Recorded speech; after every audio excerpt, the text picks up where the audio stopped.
নৌকার প্রার্থীকে জুতা মারার চেষ্টা, আটক এক যুবক। 2014-2018 সালে ভোট ডাকাতি করেছে, এমনটাই মন্তব্য করেছেন আওয়ামী লীগের নেতা। নোয়াখালী 2 সেনবাগ সোনাইমুড়ি আংশিক আসনে নির্বাচনী সভায় অবস্থায় আওয়ামী লীগের প্রার্থী মোর্শেদ আলমকে জুতা মারার চেষ্টা করেছে এক যুবক। পরে নৌকার প্রার্থীর নেতাকর্মীরা তাকে মারধর করেন। খবর পেয়ে পুলিশ ওই যুবককে আটক করেছে। গতকাল সোমবার বিকেলে উপজেলার ধমধমা বাজারে এই ঘটনা ঘটে। এই ঘটনার একটি ভিডিও ফেসবুকে ছড়িয়ে পড়েছে। প্রার্থীর উপর হামলা চালানোর চেষ্টা করার যুবক কেশারপাড় ইউনিয়নের 8 নম্বর ওয়ার্ডের বাসিন্দা। স্থায়ী সূত্রে জানা গেছে, সবাই এক পর্যায়ে মঞ্চের সামনে থাকা আলাউদ্দিন ডান হাতে একটি জুতা নিয়ে মোর্শেদ আলমকে লক্ষ্য করে আঘাত করেন। এ সময় মোর্শেদ আলম হাত দিয়ে জুতা আঘাত প্রবাহিত করে।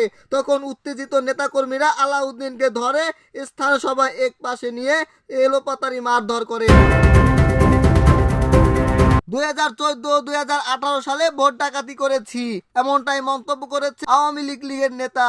আগের ভোট ডাকাতির কথা স্বীকার করে দ্বাদশ সংসদ নির্বাচনের সবাই মন্তব্য দিয়েছেন চট্টগ্রামের লোহাপাড়া বড় হাতিয়া ইউনিয়নের আওয়ামী লীগের সাধারণ সম্পাদক রোনা বড়ুয়া।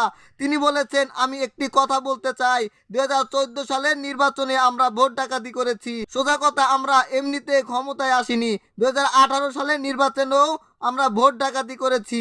ওই দিন সাতকানিয়া লোহাপাড়া আসনের স্বতন্ত্র প্রার্থী এম.এ. মোতালেবের নির্বাচনী কার্যালয় উদ্বোধন করা হয়। কার্যালয়ে উদ্বোধনের সময় রোমা বড়ুয়া আরো বলেন, এখন আমাদের মাননীয় প্রধানমন্ত্রী শেখ হাসিনা একটি কথা বলে আমাদেরকে বহির্বিশ্ব চাপ দিয়েছে, সুতরাং আমাদের একজনের গায়ে আরেকজন না পড়ে লাইনে দাঁড়িয়ে ভোট দিতে হবে, এটি বহির্বিশ্বকে দেখাতে হবে।